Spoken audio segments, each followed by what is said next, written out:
c'est vrai que cet équilibre familial et professionnel est une des clés de réussite, à la fois pour les personnes, mais à la fois pour l'entreprise.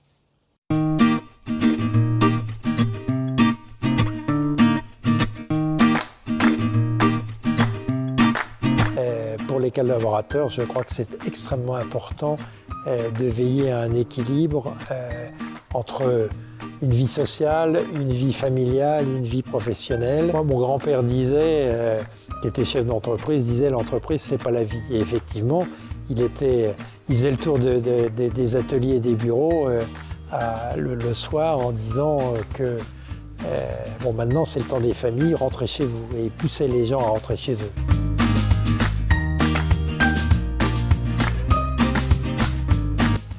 Alors ce qu'on essaye d'organiser dans une entreprise comme la nôtre, c'est des économies de temps familial pour nos salariés.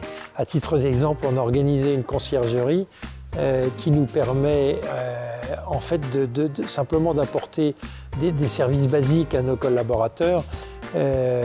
Finalement, aller chez le teinturier, aller chez le cordonnier, aller chercher un paquet recommandé.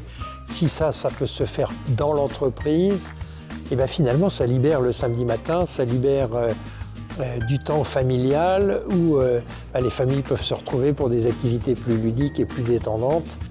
Nous avons aussi mis en place une petite crèche d'entreprise.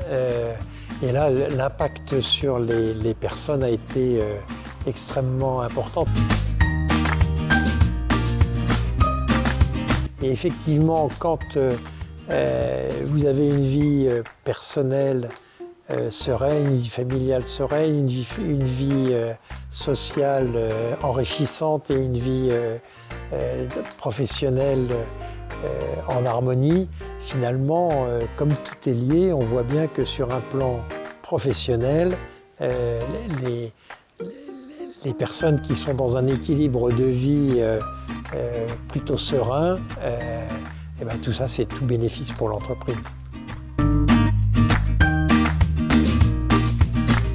Aujourd'hui, on voit que les nouvelles générations cherchent un équilibre beaucoup plus fort entre leur vie professionnelle et leur vie familiale, sociale. Alors pour nous dirigeants, c'est vrai que quelquefois, on est un peu le nez dans le guidon. Et il faut se poser la question de l'équilibre familial. Je pense qu'il est important pour un dirigeant de trouver les moyens de se ressourcer. Et on peut se ressourcer dans le sport. Mais au-delà de ça, je crois qu'aussi ce qui est important, c'est de ne jamais rester seul. Et moi, ce que j'engage tous les chefs d'entreprise, c'est vraiment à s'engager dans des mouvements comme les EDC, ne pas rester seul, pouvoir partager ses angoisses, partager son questionnement.